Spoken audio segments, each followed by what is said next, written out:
talk to strangers on the internet, but I'm glad I didn't listen. We are the Certified Nunas, your sisters in the love of Asian entertainment. Hi, I'm Amanda. I'm Jessie. I'm Natalia. And I'm Sky. And today, we're going to talk a new show that just premiered last week, and we're going to rehash our attempted discussion that we biffed last episode. And we were going to talk about Lee Seung Gi, but we didn't actually talk about Lee Seung Gi. Yeah, not really. Like, we talked Lee Seung Gi adjacent. Like, there was an attempt. We did an like attempt was made. Concentric circle. He was the the nucleus of our atom was spinning around him. But today we'll be talking about him a bit more because he, of course, is the star of the show that we all watched the first episode of, Vagabond, which is currently ailing. Which apparently has incredible ratings. It is not ailing at all. Currently airing on Netflix for all of you fine people to watch. This is not sponsored. We're definitely not big enough for Netflix to sponsor. I don't even know us. But hey, we would. Netflix. But hey, yeah. So yeah, like, what did we all think of the first episode of Vagabond? Pre-warning, there may be some spoilers, but it's the first episode, so who cares? It's the first episode. Just chill out. Okay, go on. It was very well made. Very well made. Production quality on this is really great. It's very good. I'm sorry, this opening credit music is chef kiss. Like, I was watching it this morning, and my husband was home working today, so he was in his office, and our office and our bedroom, like, they share a hallway, so the door was open, his door was open, so he could just hear what I'm up to. And he was like, what are you watching? Like, that is the most epic, like, like, it's a K-drama. And he's like, really? Like, it's an action K-drama. Yeah. On Netflix, so it has that Netflix budget. Yeah. Definitely has that Netflix budget. Definitely. Boy, does that Netflix budget. Yeah. It started out, like, kind of cute. Kind of cute and funny. Funny, but with a... But also sad. Okay, but since Netflix sort of biffed it by telling us what was going to happen in the description of the episode. Yeah. It's definitely... But I actually didn't read the description, but as soon as that little kid came on, he's like, this is my nephew. I've got her. I'm like, oh, no. Oh, no. Especially when you see it's that kid actor. Yeah. That kid is not long for this world. Tragedy. And then when they're fighting, you're like, oh, no. It's going to be a lifelong regret that the last... And then, like, the icing on the cake was when they were, like, going to, like, every other person that's going on the plane, and the one girl's like, I'm pregnant, and you're like, oh, why? And you're sitting there like, oh, God. That's when I stopped watching. Basically, she said she was pregnant, and I was like, okay, skip to the end. So I skipped ahead, because I was like, no, I can't watch any of despite this. the fact that she had maybe a minute of screen time, she was, like, a great character. She was. Like, she literally sacrificed her life trying to save a little kid. Like, that she didn't even know. They even revisit her a little bit in the second episode. They revisit everybody in the second. It's like, I don't need to know more about these people. I'm always sad. Stop. I will say, like, it's a terrible, in terms of a terrible tragedy that is, like, unfolding on the screen, but it was done really well. Like, there are a lot of times when you see those things that they do, like a plane crash on show, and it just looks cheesy to the point where, like, that, like, cheesiness it will push you out of it, but it also leaves a bad taste in your mouth, because it's almost like they weren't respectful of the... even though these are fake deaths, it wasn't respectful of the characters that were on screen, but I feel like they didn't do that with this show. It was, like, the stylistic way that they did it was really good. Like, because it would cut between different things happening, and there wasn't any, like, it wasn't... you're right. It didn't leave, the music wasn't weird. Weird. And it, like, the filming wasn't, you didn't have to see gore and terrible. Yeah, and they didn't overdo it. I think it was just, like, more of, like, what you would expect to have been happening at that moment. Yeah, it was very just give you a realistic. little But touch the fact of it. that it was very realistic made it even worse to watch. And it was That's long. true. It was not a... Yeah, it was like, boom, you boom. got to experience the whole tragedy. Yeah. And actually, what I thought was kind of nice, though, is that they don't actually show, like, so the plane, spoiler alert, the plane explodes, but they don't actually show it exploding. It goes into the clouds, and then it's just like, poof. And then you're like, okay, the plane exploded. Okay, cool. Like, we don't need the inside. That's what I always hate, where they do that, where it's like the inside view and you see the, and you're like, no, I don't need to see this. Like, we know what. Or like you see just like the parts everywhere. Yeah. Plane full of children, you don't need to show. No. Man, the little child actors were really giving it, though. They were very convincing. Very convincing. One of the things that I had said on Twitter and got a lot of flack for, but I still stand by it. It very much evoked for me feelings of like reminiscent of the Seawall ferry tragedy, which apparently it did for people in Korea as well. The director actually had to make a statement because there were enough people in Korea who were kind of put off and upset, saying that was not his intention at all, and he didn't. It wasn't really an apology. It was a. Well, it's nice that you think that my storytelling is so good that I touched your emotions, and I was like. But like at the same time, it's like I get where he's coming from because it's not the same. Yeah. It's not the same tragedy at all. I feel like absolutely. Going in, you were thinking like if the way that it happened was like an error of the pilot or something like that, I think it would be closer because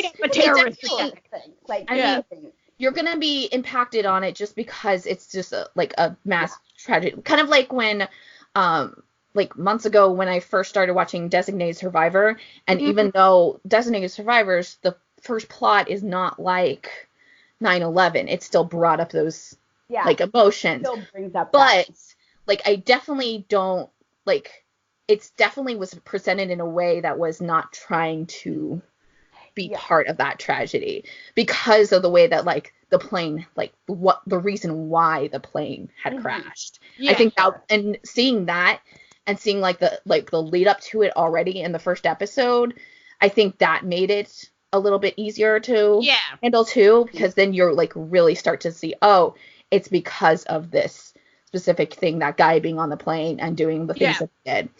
I'm sorry. That scene where like the newscaster is announcing and he's just eating lunch. And then he's like, and the food and the crying and the oh my god, I was just like, that was good. Boy, get you an award, sir. Like, if he doesn't win some sort of drama award for this, like, he got robbed. He is killing it. Oh yeah. Poor choice of words there. Like, my man. I'm terrible. I'm a terrible human. But he's doing a really good job. There's a lot of like scenes throughout like first and second episode where he just starts crying. Like, you know, like it's just like all of a sudden, and it's not always the same kind of crying, and it's not like it feels very realistic in that sense that you grieve differently, and the idea that it hits you suddenly sometimes, and sometimes it, you know, like his grief feels very raw and very real, and it's kind of hard to watch. It's very hard to watch. He's very good. One thing that I actually went back to try to figure out timeline-wise, the very beginning of the episode where he was in a desert, sniper type stuff. I think that's going to be happening later, right? And they did it. So, like, I watched it and I followed it, but then I got 5 or 10 minutes further and I go, wait, did they tell me a year? Like, so I went back to see, like, to check. No, they just said the location. So I think the whole show is like a flashback to what's going to lead up to that. Yeah. It's going to be like an intersection point in the middle. But it was interesting because it could have been reversed. Like, it doesn't seem like that's his personality, but it could have been. It also was kind of set up that it could have been him just on a movie set doing an action scene, and Susie's character was like the person you know, how you usually get Yeah. like someone who's like an actual, you know, CIA or FBI or whatever to come and consult on the show. And that's when I first started watching it, that's what it looked like. Except for like the delightfully racist Russian dude that was But like, that does make it kind of like could be a movie. you Yeah. know? Yeah. I was No, like, this it guy's definitely almost felt like a movie the cartoonishly entire racist. time. Like, this guy's cartoonishly racist. Like, let's assume that this is real, okay? And this is your, like, sniper buddy, the only person you have contact with. Why the fuck would you be racist to him? You rely on each other to live. So, how suicidal are these Russians? Like, turn around and just shoot the guy. Right. Like, Yeah. You're like, nah, I'm done. I'm good. That's enough of that. I can take out everybody and do my job myself. Bye. But, you know, I did love, though, that, so the montage of him being a stuntman, Mm-hmm. they could have just said, oh, he was a stuntman. But no, because without that montage of all the nonsense he's doing, all the nonsense he does at the end of the episode would be like, come on. But then when you see him, like, just going to town as a stuntman, like, you're like, oh. Yeah. He's been hurt before. Yeah, and you're like, oh. He can take a beating. This man can get broken and he comes back. And Lee Seung Gi did most of the stuff himself. No, I was actually wondering that. I was wondering that during the free There's like an article out right now. Yeah, I was wondering that during like the free running parts where he's like running over the that roofs was and him. and I was like, that seems like it's him. Like that's like super impressive. But he and like jumping from the roof and stuff, like that's him. Okay, that leap from the roof onto the car was a beautifully orchestrated stunt. That was very I'm well like done.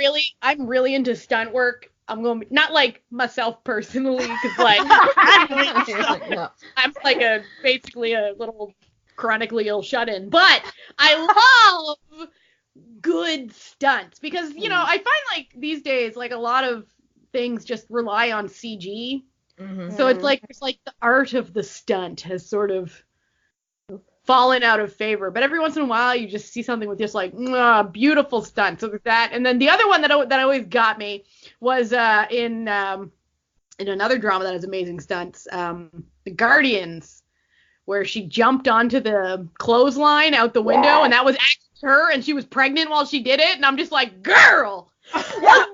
Girl. I remember I was like live tweeting watching that one, and I was just like, I was like, damn, that was it. I was just like, did it, and then it was like after the show came out, like after this was all over, they were like, oh, by the way, she was like 4 months pregnant. Everyone was like, what? like, I talked to my doctor. I told the director it was all fine, and we're like, but like, so like a good stunt, I find like really can help sell, especially in like a show like this. Like if they're not using like real practical effects, like it's gonna look cheap, you know, because like the one that really got me in this one was at one point he's chasing the guy, and he just turns around and starts climbing up the side of a building, and I was like, why are you doing that? And it was like, but it was really cool to watch. Like I was just like, the reason he was doing that is so that he could have a higher vantage point. Yeah, exactly. Like once he got there, I was like, oh, okay, got it. What I really liked about that sort of that scene, that stunt choreography, was that I find in like a lot of fights, like coordinate, like on movies and stuff, there's a lot of unnecessary, like you're like, why the hell are you doing this? Exactly, like why are you doing this? But in this, everything that he did made perfect sense for him chasing down this guy. So it was like, was it in? No, it's in the second episode. He finds out that he was just a stuntman, because he's like, the guy that he was chasing is like trying to find out like who was this guy, what agency does he work for? He's like, who is this stuntman? And he's like, what? He like yells at him. He's like, who do you work for? And the guy, and he's just like fucking elbowing him in the face, like. And the guy's like trying to, you know, shoot him, and he's just like, get out of my way with this. It's just like, well, of course a stuntman would be good at all of that. That's literally his job every day in and out. Well, it wasn't simply a stuntman. He also did so many martial arts and stuff. He was like a martial arts expert. Oh my god. Like, and that was like his dream. Okay, that scene when he was first like trying out to be a stuntman, and he was so sad, like, horrible wig, and it was like, Okay, what I liked about that was that, like, I love K-dramas. You all know me. K-dramas are my life. I find often in situations like that, they go for, like, this weird pratfall humor that, like, just sort of falls flat with me. But I found that the physical comedy in that scene was so good. Because, like, it wasn't over the top. Like, it had, like, that sort of realism. But especially it's not realism because they would have kicked him out. Like, that's the biggest thing I had a problem with was like, there was no way that he would have gotten further doing that stuff. They would have, like, you would not have been able to do that. So that was, like, one thing I was like, that's, like, kind of not being cool to stunt people. Like, that's just not what would happen in that situation. But if we suspend our disbelief the industry in that sense, it was really funny, especially when he's bleeding and the little kid freaks out.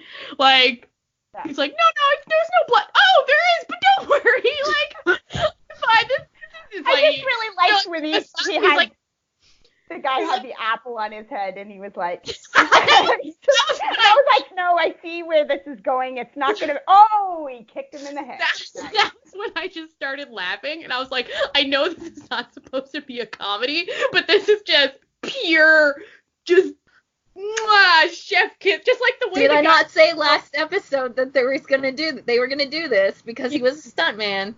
Yeah. I predicted it.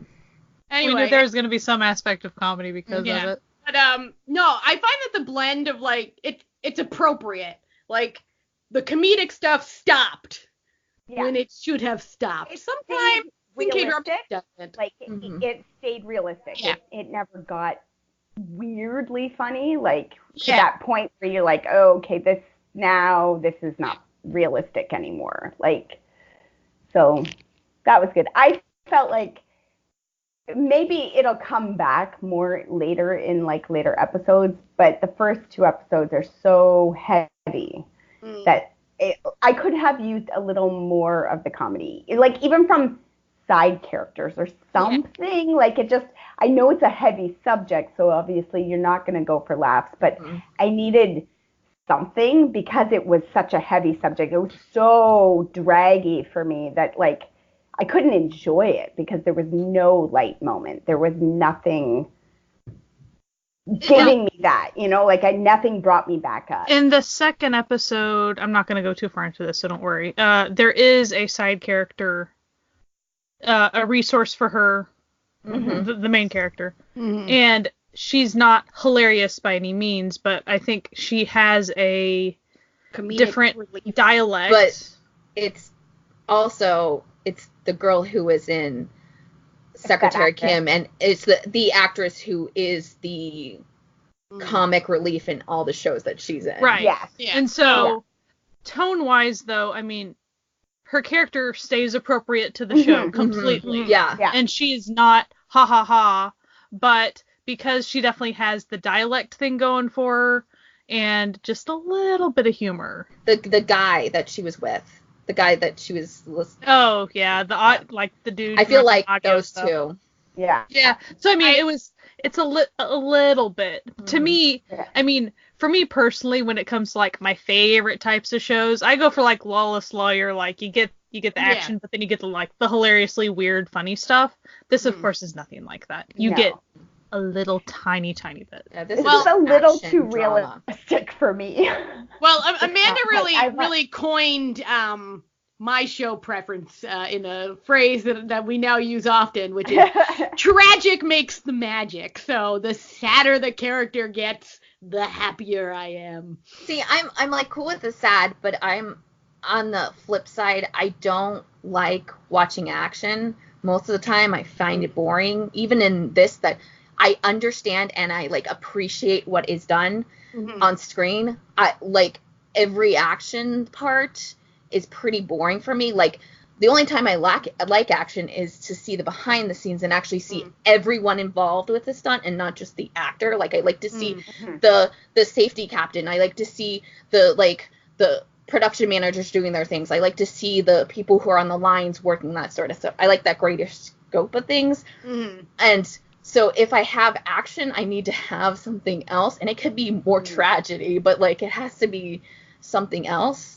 And I think this is where this show is lacking for me, and I knew that going in, this show gave me what it was promising me. So I can't be mad at it at all. Like, that it's not my genre, you know? So, like, that was the little tie. I was like, well, everything about this is action now. So most of the drama I'm kind of zoning out and not, like, paying attention. For me, I love a good car chase. You know, I love a good action sequence.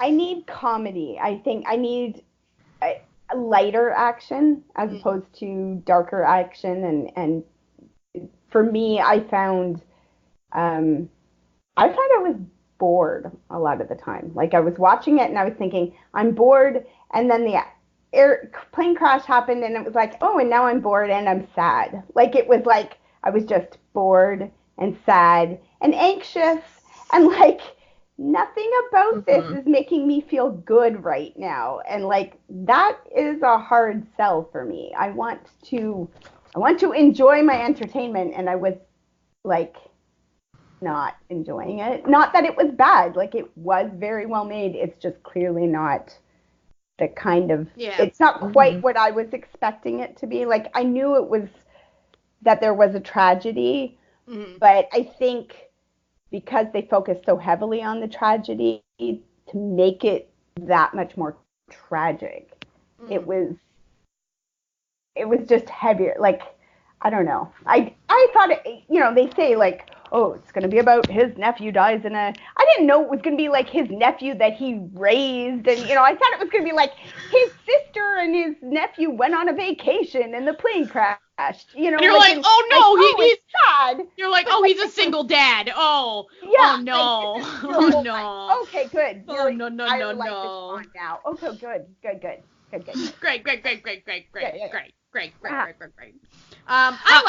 I love it. I'm just going out from the first episode. It could, you know, as with all these things, it could biff it. But from what I saw in the first episode, it's definitely a show that's made for someone like me. So, you know. Yeah, I like, if you're into action, I think this is going to be a really great, like, thing for you. I can't, it's not bad to me, you know, like, even though I don't enjoy it, I still watched like 45 minutes of the next episode just to kind of get a feel, because I do feel, especially in the first episode, you don't get a lot of Suji's character at all, and that's what I wanted, and I wasn't seeing that too. I have to say, what you did get of her character, what a delight. That's why they tempted me too much, and then they didn't give me anything, and then it was all him doing all the like cool stunt work, and I'm like, but her character from the beginning is supposed to be like this. Like, it's one thing if her character is like, I don't like it, like, it's not good, but like, if her character is like meek and like, you know, mild, it's okay if you don't see that, because her character was established as that, whether I like that type of character or not. It's established, so it works with the thing, but she wasn't. So like, then you got those like glimpses when she was like trying to take out the recording device that she had in the picture frame, and I was like, this is really cool, and then they stopped it. And also, I think that like ties in with like, I like crime dramas because I like puzzle pieces, and action dramas focus their puzzle pieces through the action and like the person catching the bad guy, as opposed to not all the like little pieces. And since that like, that was shown, but it was like such a little thing that like, I was like, that's what I want more. Like, I want more of, and we might get more. Like, we don't. Yeah, sure. We don't know yet. Yeah. But I was gonna say about the pacing. I think that's, so like, I haven't watched strictly action K-drama so far, so I honestly don't know how I'm going to go with it. I probably, we'll see if I stick with it, is kind of like, we'll see. But in my opinion, the pacing plot-wise of the first two episodes, I really think the occurrences that happened in the first two episodes could have been drilled down into the first episode pretty easily, because the chase scenes were so long. And like, since I overall do like action, you know, I wasn't bored with the action, but I was, by the end of episode 2, I was like, oh, I feel like we should be farther. Knowing how many episodes there are, I'm like, oh, we haven't gotten anywhere? Like, really anywhere. So that was my Like, not that I needed reveals, of course, in the first 2 episodes, but it was, we could have seen more of Susie in the first episode. Like, to me, there should have been... maybe not so much tragedy screen time. You know, like, it's still very well done. I'm not knocking that part. But, I don't know. I felt like some more things could have unfolded more quickly. Kind of like Memories of the Alhambra, which I enjoy Memories of the Alhambra. There are aspects of those sometimes you're like, oh, we need to get a little bit further, a little quicker.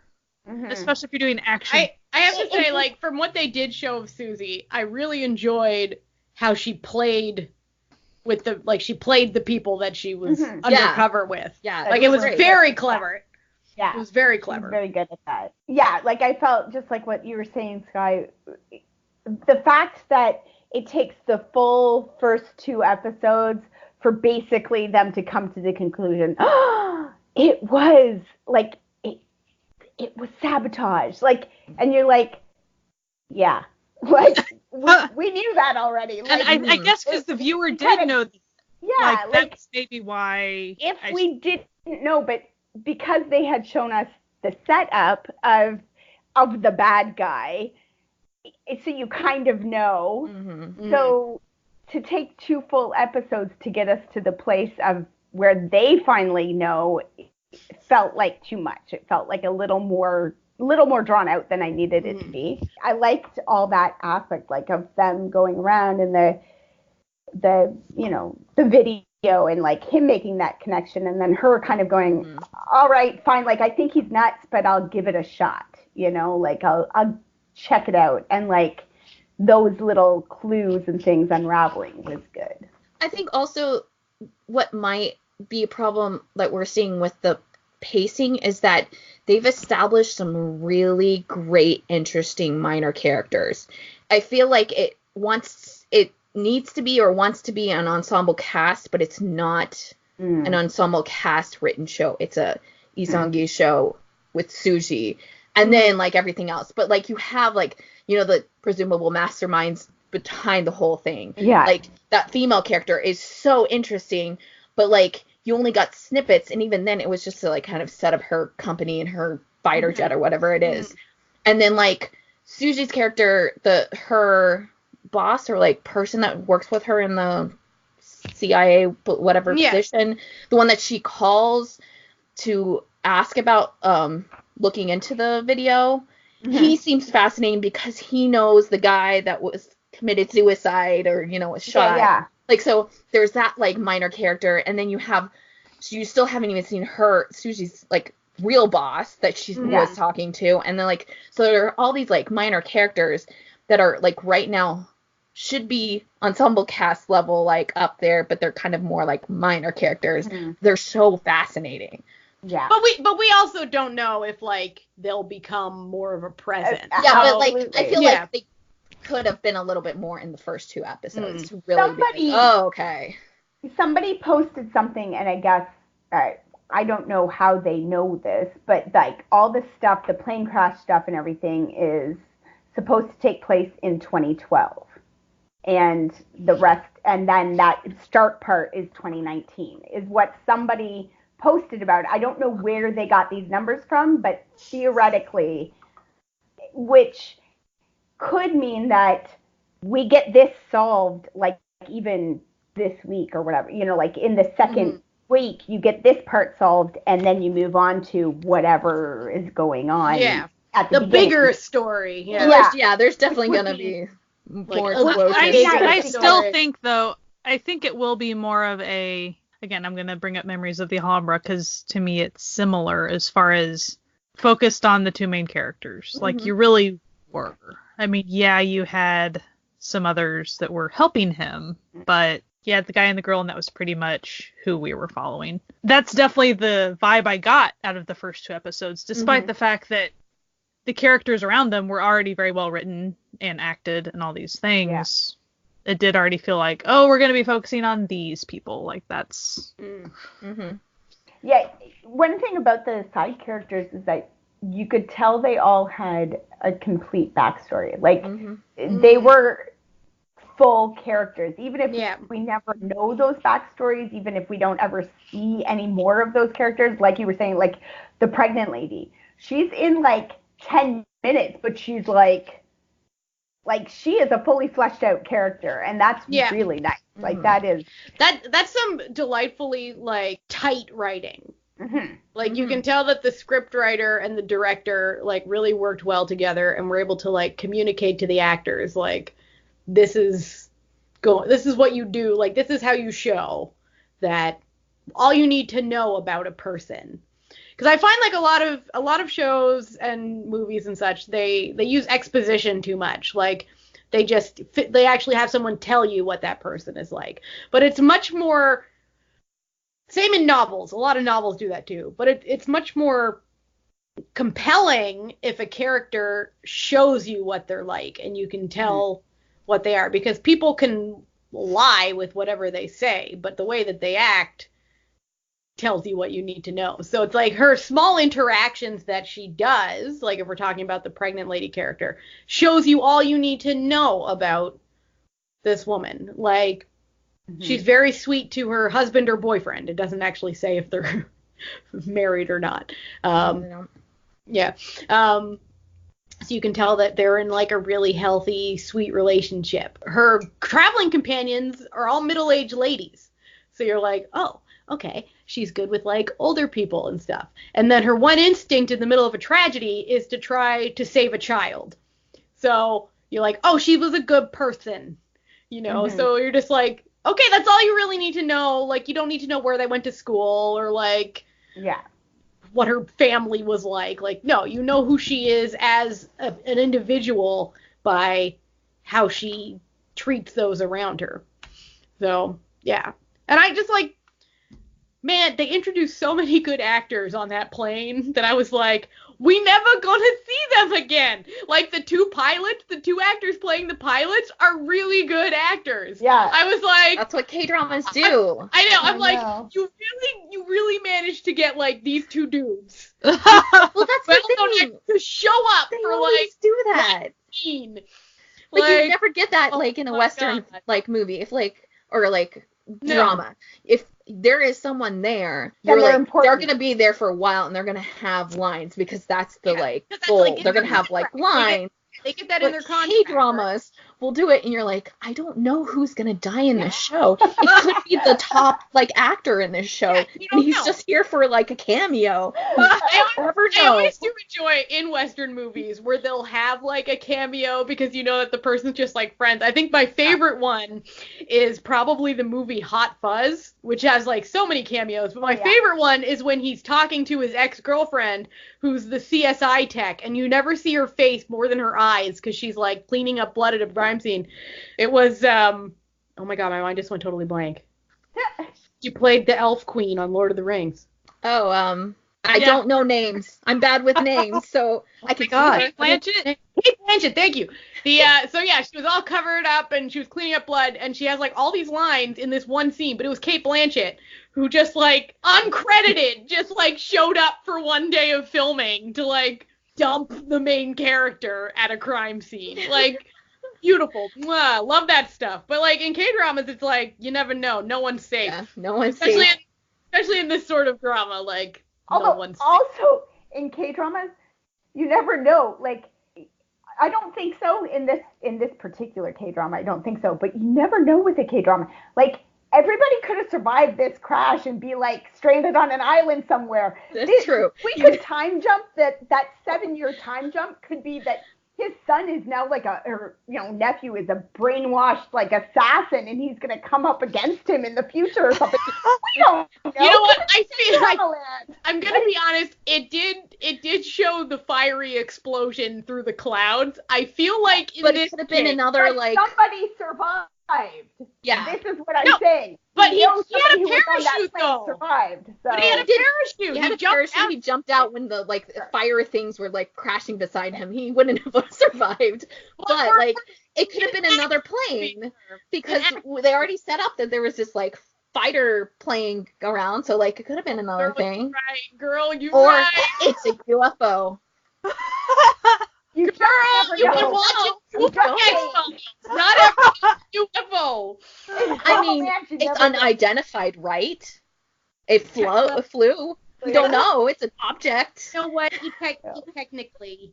I do think there will probably be at least some surprises because even if they were just chasing down like the terrorists that did it, there's not much to do. Yeah. Really. I feel like, personally, what I feel like is going to happen is they're going to settle the plane crash stuff is going to get settled probably in the second week. Like, by episode 4, that's going to be all sorted out and settled. But it's going to turn out that, like, plane company lady hired some nefarious organization, and that organization won't get settled, so that will be his big drive or something, that he's can see after that organization being something with Seung Gi. I feel like like it could be like someone has already infiltrated the CIA, whatever, and like it's gonna turn and it's gonna be a big thing with her. Like she's gonna have that big storyline or like big thing that happens that they're gonna have to resolve too. I am gonna maybe ask a dumb question. No such thing. So about her character and what her character did, and maybe this is in the second episode, if so you can stop me. You know how she went and shot that guy? Well, or did she? You don't know that it's her. She never actually said that she shot him. I thought we saw well, she was there. Yeah, and right? all she said was, yeah, he's dead. Like it looked like suicide. No. Okay, so she what wasn't happened? In the car? No. Okay, so the guy that she called that like went up to the female who owns the jet plane. He was supposed to be the one to go to that crime scene, and he made Seung Gi go to it, and they purposely put her in the exact same outfit that the person before her had shot the guy with. So you don't know that it's actually her. Like it's really plausible that it wasn't her, and it's like it was like their trick to doubt the viewer. But she went to the crime scene, and that's why she was like, "You owe me because I went to the crime scene." So like I followed that they said that. But what I thought she was meaning, because I thought she was the one in the car, I thought it was her. She was just wearing the same exact thing, and I think it was a purpose, like, attempt at foiling things in viewers' minds. They were conning us. Yeah, they were. Because so far, for her character, it's not that I'm, like, way not impressed with her character, but as far as, like, special agent skills so far, I don't think she has done some things. I'm not saying that, but as far as what was shown in the car, I was like, that didn't seem the same person. And it doesn't feel like they're showing it to us yet. I feel like she's got it in her. Like, I know she's got it in her, but they haven't given us that opportunity. I think it's in the second episode. There's a scene where she's about to walk through a door and there's somebody waiting, and then she changes her mind and leaves.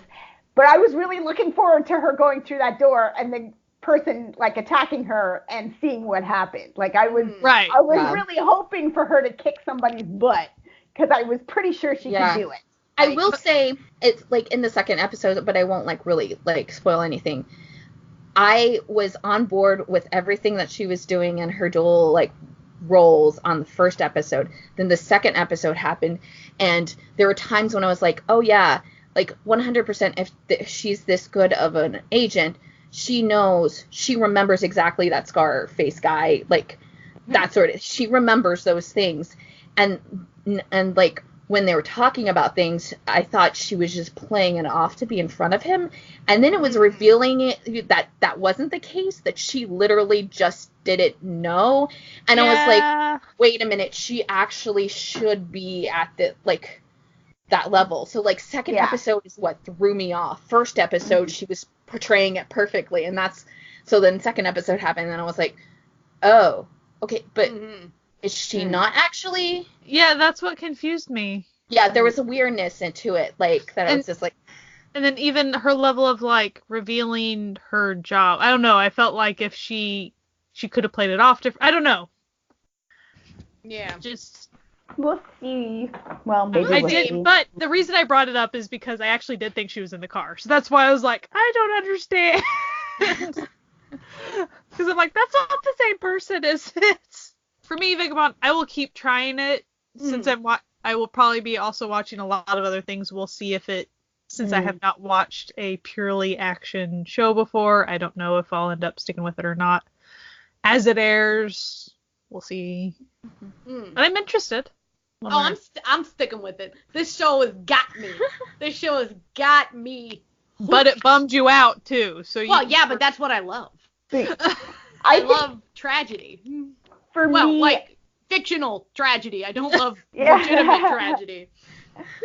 I think for me that it's one that I'm going to put on the shelf and see where it goes, like how people. It's kind of it's the kind of story where if I was reading this book, I would flip to the end to see who was still alive at the end, and then go back and read the book.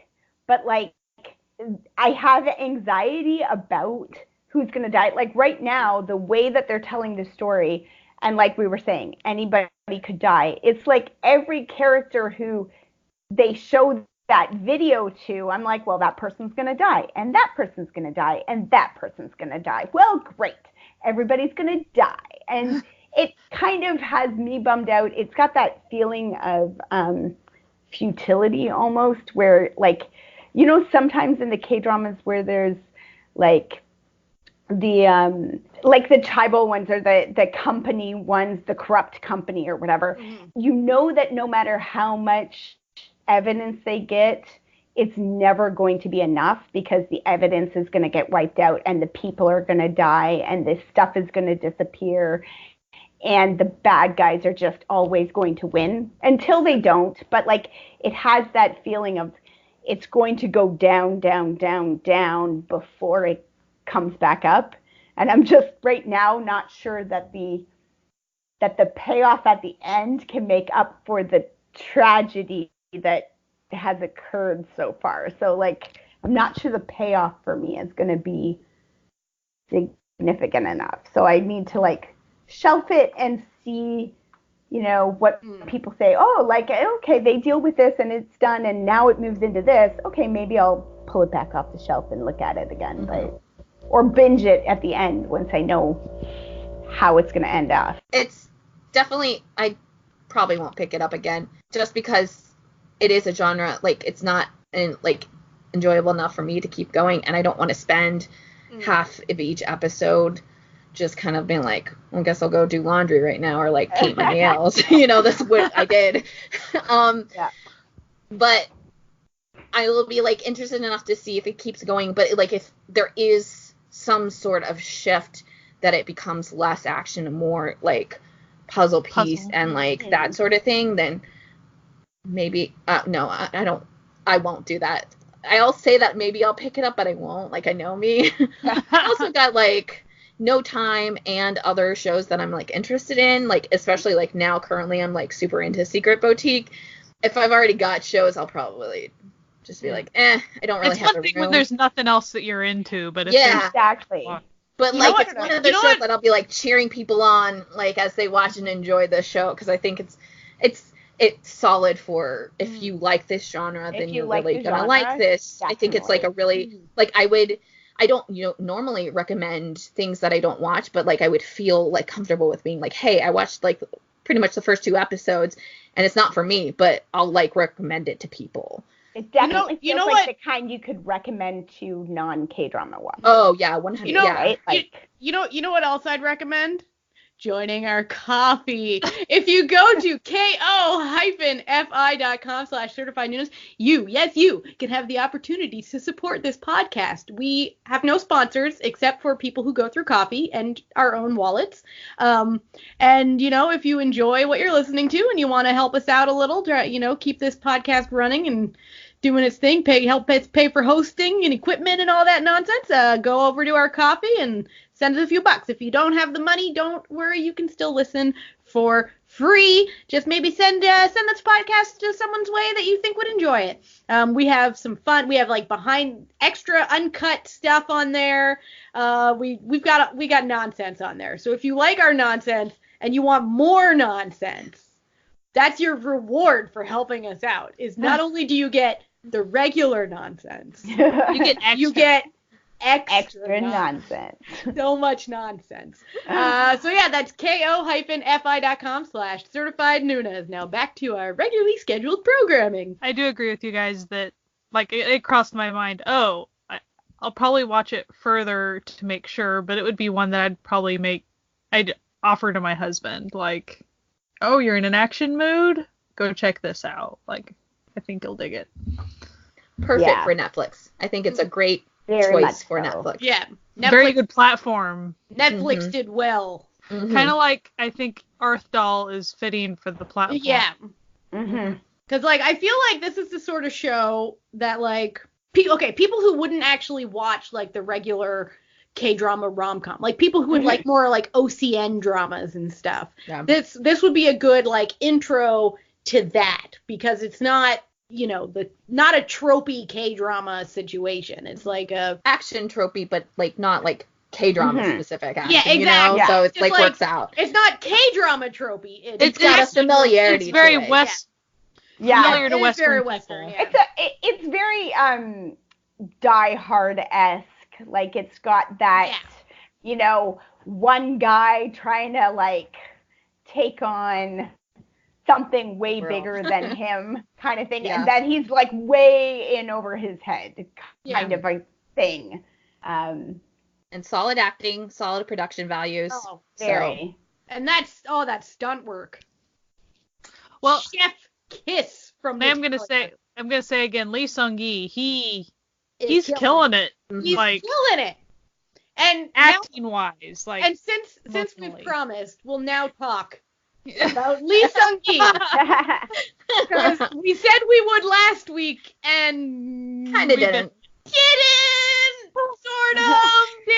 Sort of didn't. But everybody really likes him. We got so much feedback when we posted about it that people wanted more. People want more. Felt kind of bad. We cheated people out of him. So I'm gonna say straight up about Lee Seung Gi. He was one of my first K-drama. I don't know if I'd call it a crush, but like dude you liked. You're like, oh. Yeah. Liked his face. Because he was very noticeable from King Two Hearts. Like. The first thing I saw him in was My Girlfriend is a Gummio, which is just classic capers. Yes, classic. And this is actually not his first show with Susie. He was also in Goof Family Book with her, which was pretty good. I enjoyed it. I liked My Girlfriend is a Gummio better. He was ridiculous in that, by the way. He was sort of the same sort of character as King Two Hearts in the first half. You know what I mean? A little bit of a dick. But sort of a lovable dick, you know? Oh, no, he wasn't lovable for quite a while. Yeah, I know, but I in King Two Hearts? Not in King Two Hearts. In My Girlfriend is a Gummio. He was sort of a lovable douchebag. But, yeah, I've always really liked him. Like, I like him when he's smirking and smiling and, like... Yeah. Like, in Hwayugi, I loved him in Hwayugi. I didn't... Like, Hwayugi had some messy bits, but, like, he was... solid. He was very, very good. He was sexy and he was a douche. but he does that role really, really well. He does that really good, really well. It was really amazing in You Are All Surrounded. Am I the only one who's seen that? I feel like I've seen a few episodes of it. That is I started something else thinking it was that, and then it wasn't that, and I never got it. I never went and found it and started it. So yeah, no, I really enjoyed You Are All Surrounded. It's a pretty solid cop show. Yeah, I like his face, and not in the way that I'm okay. I'm gonna say something that's probably gonna give me a little bit of hate on the Twitters. I don't think he's super hot, but there's something about him. Sort of like Tachyon, where you're like, okay, you're not that hot, but you're hot. You know what? But you can get it.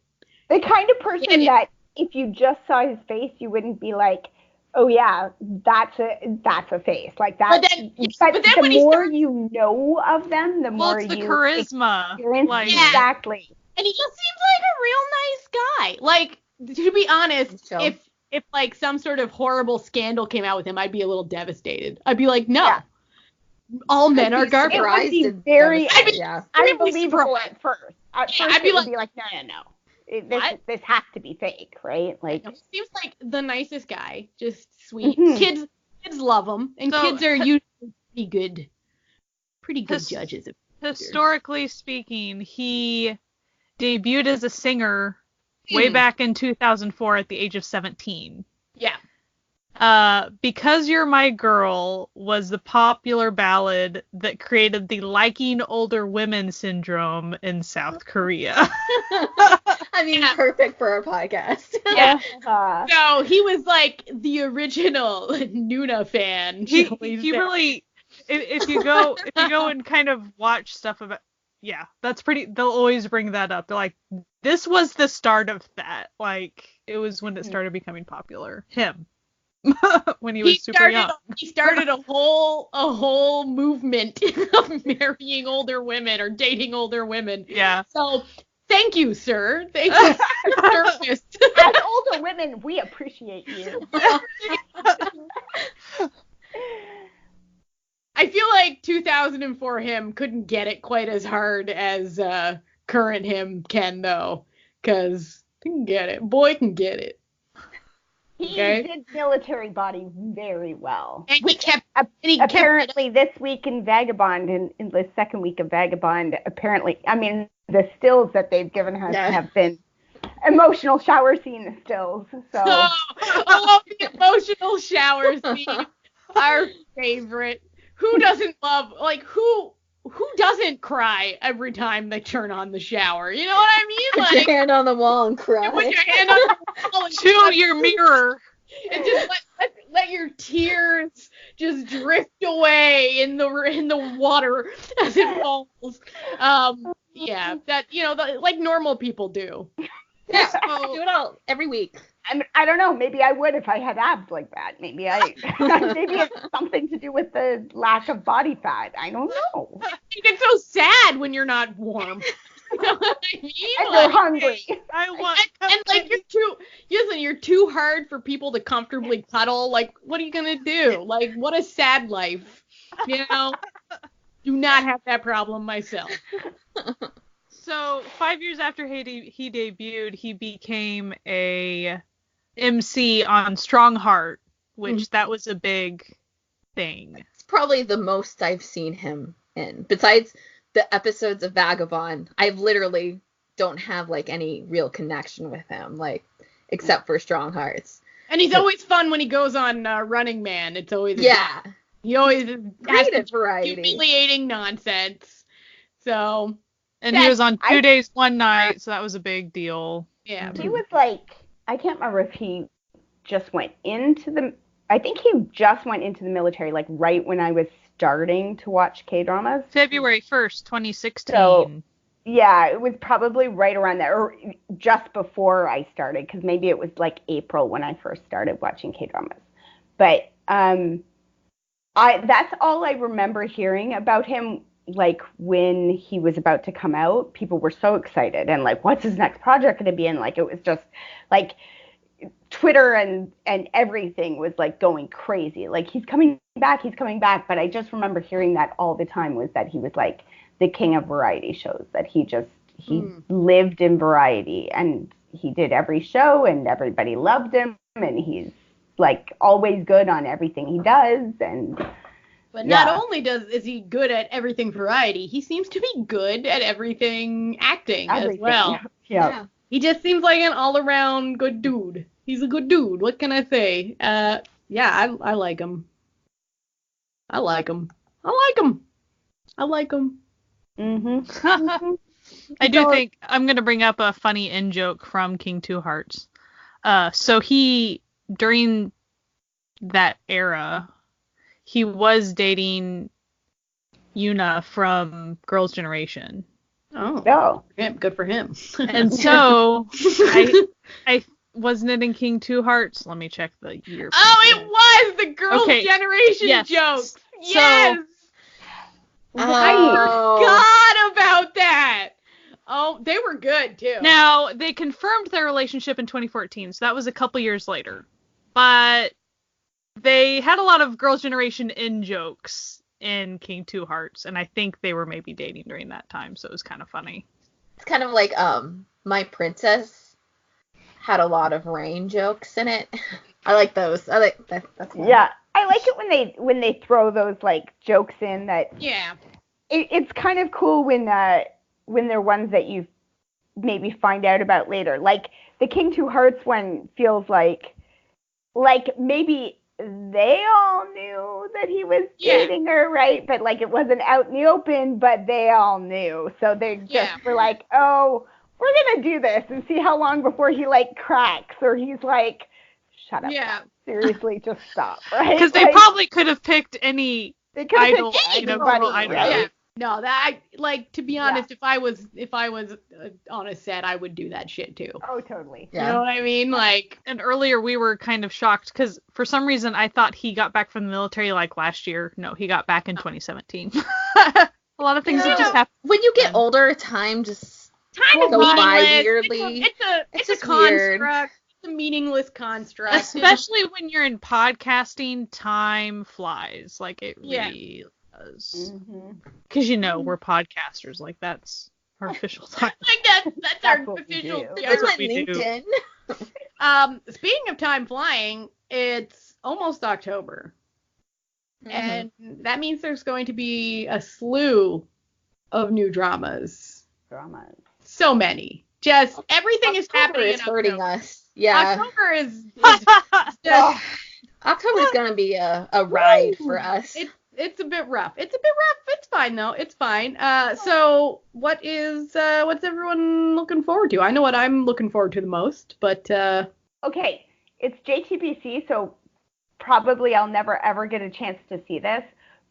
But I just saw that there is a variety show coming out called Melody Bookstore, where they're going to have a bunch of I don't know, idols or singers or exactly what the makeup is, but they're going to take a book each week and then write an OST for the book.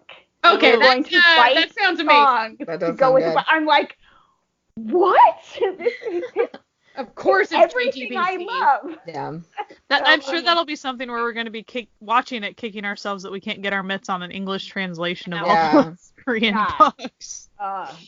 So anyway, that was something that just really Another variety show that's happening is Analog Trip on the 9th. That's with TVXQ and then some of the members of Super Junior. And that's going to be on YouTube. They're going to do it if you have the premium thing, you'll get all the episodes. But if you don't, it's like an episode a week or 2 episodes a week or something like that. That's a nice way of doing that, honestly. As opposed to if you don't have premium, you get 2 episodes and then you don't get to watch the rest of it. Unless that's not.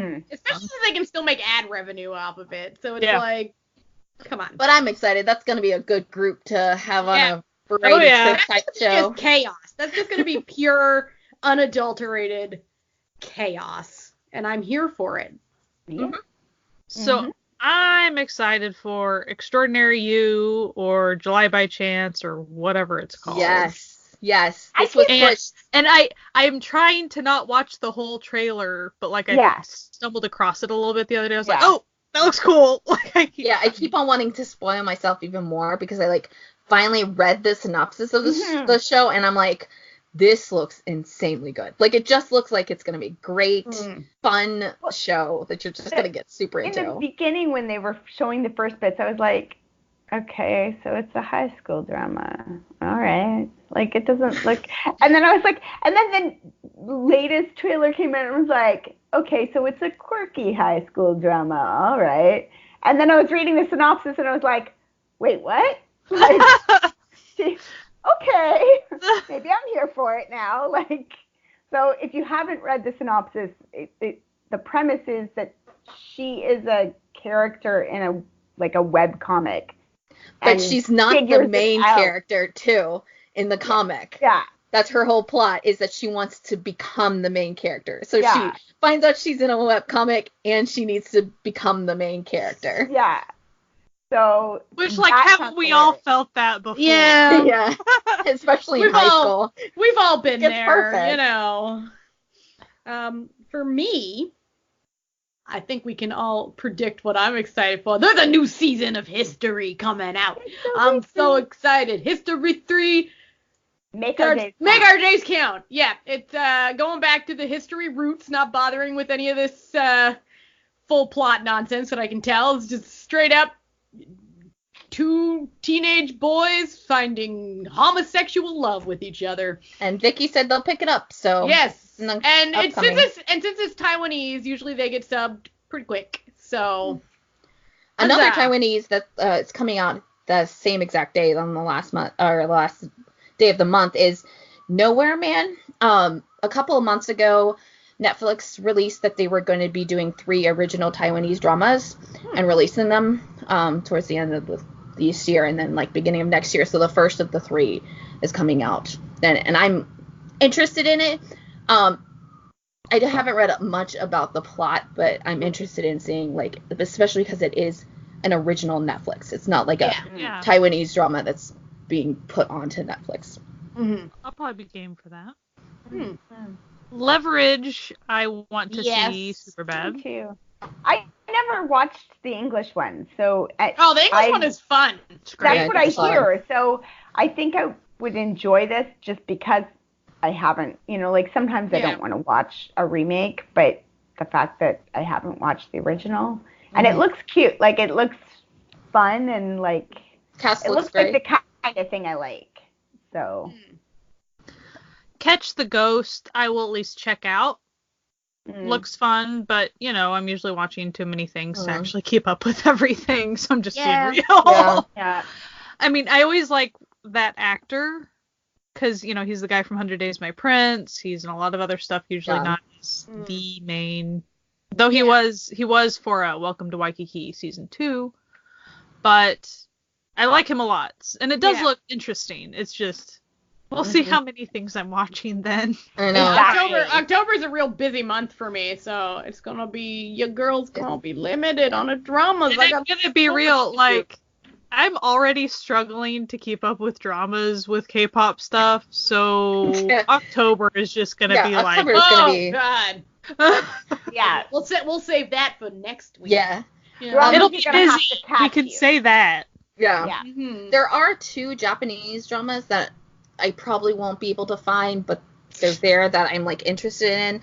One is called Aku no Hado. It stars Yuki Furukawa, who, if you've watched the Japanese version of the Kiss series, he's the male lead.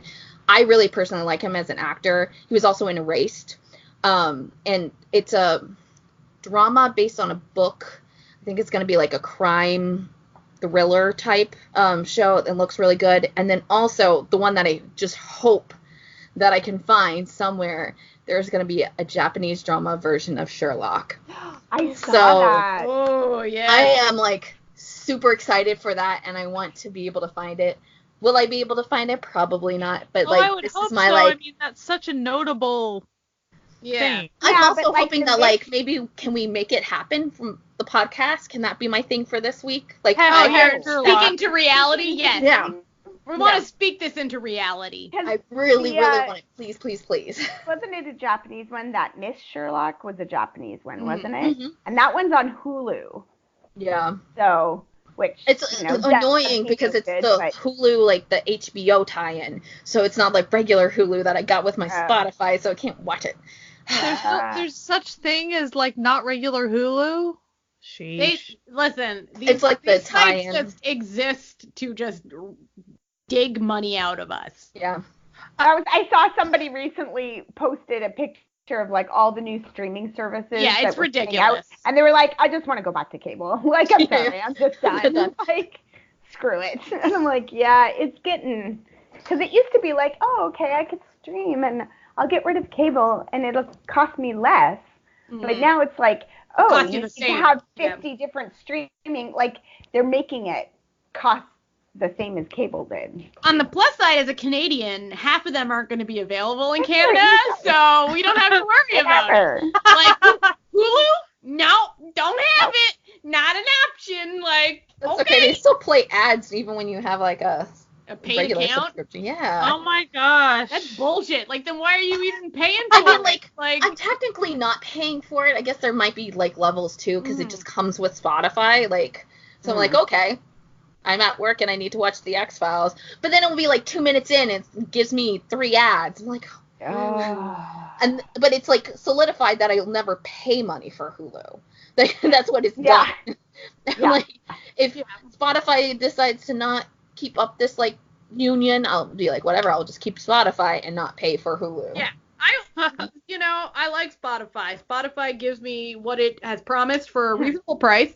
I have the family plan. I have myself, my husband, my sister, and my mom on it, and it delivers delightful. And you can get like fairly easy access to other countries not of your own music. Yeah.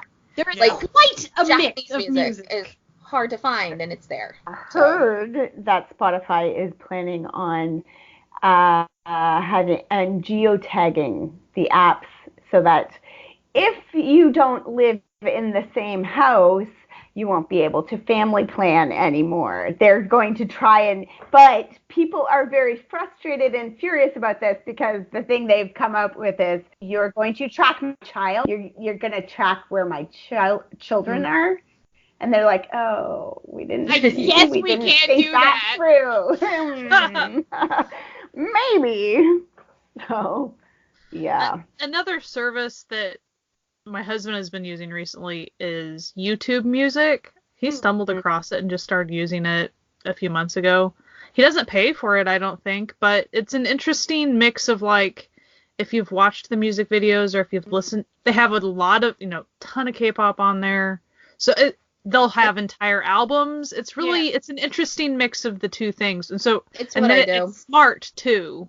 So it actually does really well. Like, they'll give you mixes, and the mixes have been great for me, and they've like introduced a lot of stuff, and they'll like be able to like, that's included cool. with I'm so weird. Like, my music taste is so weird and off the wall, and it will be able to like do better than Spotify. You know how sometimes you can like listen to something, and then after you've completed the list, it'll make a list for you, and Spotify is not as good as YouTube has been for me, and it's where I find most of my Japanese content. Oh, is it a part of YouTube Premium?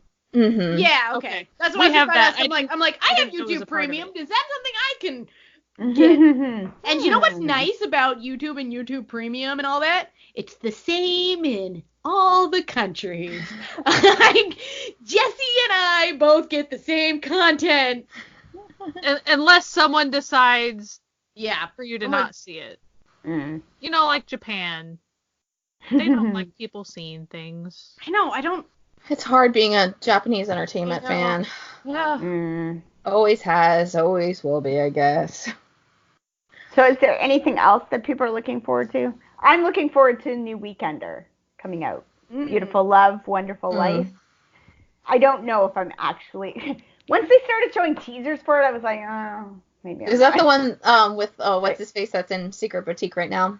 The 100 Days My Friend's brother. Maybe. He's pretty. So, he's nice to look at. It looks interesting. The posters all looked really, really good, but the teasers have a lot of older actors in it. So what I'm thinking the premise might be, it might be a lot of like flashback, or like, here's the older characters, and like, then we're going to talk about how they all met, and we're going to spend, 20 weeks learning about their history, and then we're going to come back to the present or something. Like, and that doesn't always work for me in a Weekender, so we'll see how it goes. But right now, I'm looking forward to it.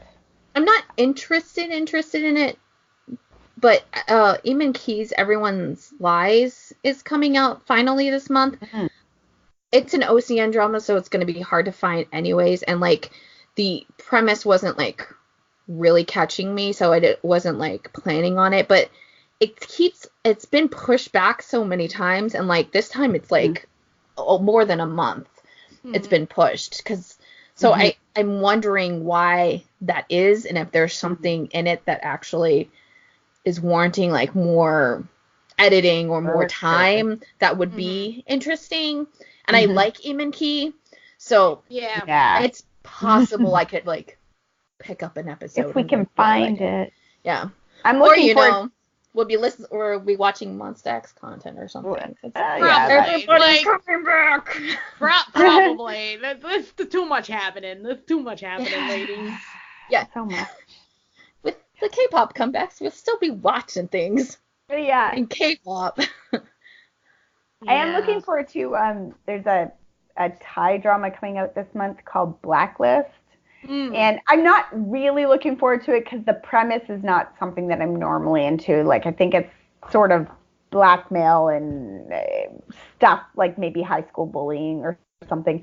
But like, all of my little puppies from GMM TV are in this. Like, it's just like every kid, you're like, oh, I know him from that and him from that and him from that. They're just all adorable little tiny puppies, and I love them all. So I'll probably check it out just so that I can be like, oh, hey, cute little puppies, and, you know, support them in their cute puppiness. I'm looking for all of these Thai BL dramas, but, like, we never know. They just suddenly drop on us. Yeah. And, like, they'll be like, coming soon, and we're like, when? So I don't know. There's a few There's a few that have been, like, coming soon for months now. Ricky just posted a list in our group chat, and I think there's like 3 or 4 of them that are coming out in October. So that's yeah, I think none of which I'm interested in watching, but you know. Yeah, I think the Effect, which I'm not actually that interested in watching, but I'll probably hate watch because it's got a really terrible premise.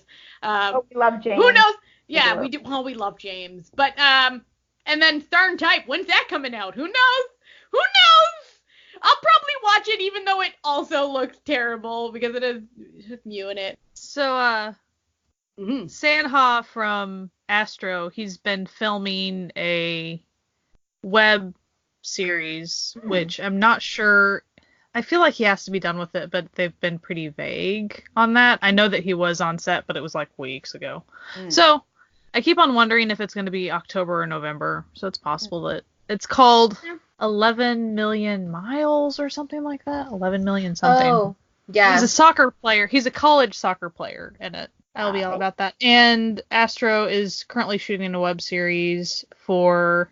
They got hired, I think it was like the Korean Food Administration to market their produce and stuff like for exports, I think, it seems. All right. So the web series is going to be 6 episodes, and so we're kind of wondering if it'll be 1 per member, possibly. That's kind of what we're wondering. But it's called like Soul Plate. It has to involve food somehow. And there's 1 girl, so it'll be interesting. Yeah. So, like, is this, like, sort of like a variety type thing, or is this going to be, like, an EXO Next Door type thing? Is the real question. It's a web series. It's a 6 episode. So it is going to be an EXO Next Door type of nonsense. But it could be, like, each episode is different. Yeah, we're wondering if it's, like, the 7 First Kisses or whatever, which was that stuff. We're kind of wondering that, but we have no confirmation. We're just like... crossed with what was that one? Detective Alice. Have any of you guys watched that one? So bad. Detective Alice. It's so bad. She's so cute in it, but it's cute, but it's so bad. But it's very clearly a web series that was done by like the Food Administration or something. Yeah. Because like every week deals with a different way that you could like get food poisoning or like something, and like oh my goodness, you mean you had this egg salad sitting out in the sun? Yeah. What? It's like every week it's like a new investigation into a health code violation, and you're like, okay. There's like bad guy who's like sabotaging food with like salmonella or something. Like it's so like, and she's this detective going like, this is, but she like she loves to eat. She loves food, and she's a detective working for the food board, going out and like, and her partner will be like, you just, like, there's food poisoning. Everybody has food poisoning. And she's like, but I was hungry, and it's just sitting right there. And then she gets sick, like every week. Well, how else are you going to prove it was the food? It's so bad, but it's so funny. So I have a feeling that's what you guys have to look forward to. Oh, yeah. We imagine it'll be something funny, but... we'll see. Mm-hmm. They closed down some like convenience store recently to do some of the filming and stuff, so I imagine it'll be more of a November thing, but you never know. Could be fast turnaround in October, so that's kind of why I mentioned it. Well, in web series, they can go fast, depending on the quality that you wind up with, right? Yeah, like or how long it is. Like I've been watching, so ATs, they have a reality show that they just came out with. They're currently like the first full episode is like 50 minutes long, so they're long episodes. And it was only like last month that they filmed all of it. So whoever handled it was just a pretty quick turnaround for, I mean, totally doable, but you just don't see it that fast usually. Yeah. And it's all them in Australia doing stuff. Yeah. But the best part in the first episode was essentially they didn't know what they were up to. They got into a van and their manager comes up and is like handing them their passports. And they're like, what is going on? And he's like, I'll see you guys in LA. Bye. And they're like, what? We can't speak English. And like Hong Jung is like whining, like so much whining going on. They're like, where did the manager go? Like, and then all of a sudden they all go, wait, now is our chance to run away. Like when reality shows go wrong for the producers. But their shock when, like, you know, pretty much their parent is leaving them. They're like, no, you're giving us our passports. We're going to lose these. Like, this is not fair.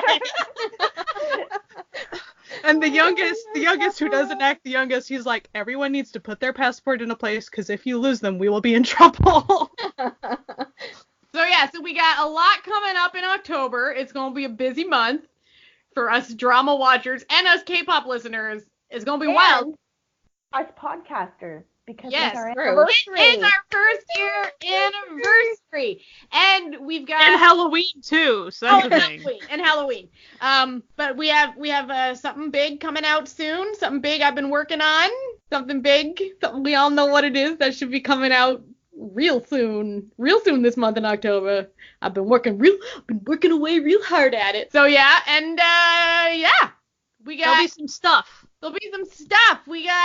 There's gonna be legit merch, guys. Legit merch for the certified Nunas. Not like a lot and not so overpoweringly Nuna-esque, shall we say. More just like nonsense. It's just going to be a lot of delightful nonsense that we just hope you like our enjoy. podcast. Exactly. It's going to be a lot of nonsense. We got all sorts of stuff. Like, it's going to be a good time. It's going to be a good time. And you know what? Just to end off this episode, you know what else is a really good time? All the extra fun stuff we're putting on Coffee. So ko-fi.com/certified Nunas if you want to help us out. So we hope that you had a fun time where you can sit down, relax, listen to us on your, your what do they call that when you drive to work? Your commute. I don't. We don't work. I don't do one. I know. We work. Just within the. Jesse has a solid job. She has a commute. The rest of us work in more like of the father of the group. Daddy. Papa, give me money for college, Papa. I'm gonna pay for my college, Papa.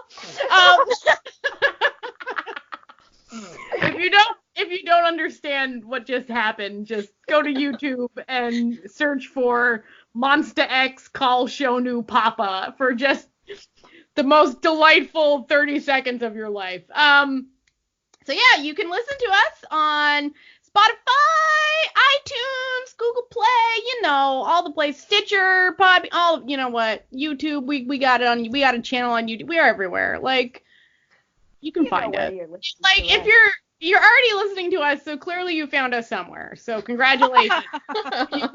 You're proud of you. The bar of entry to listen to the Certified Nunas. It's literally the only thing.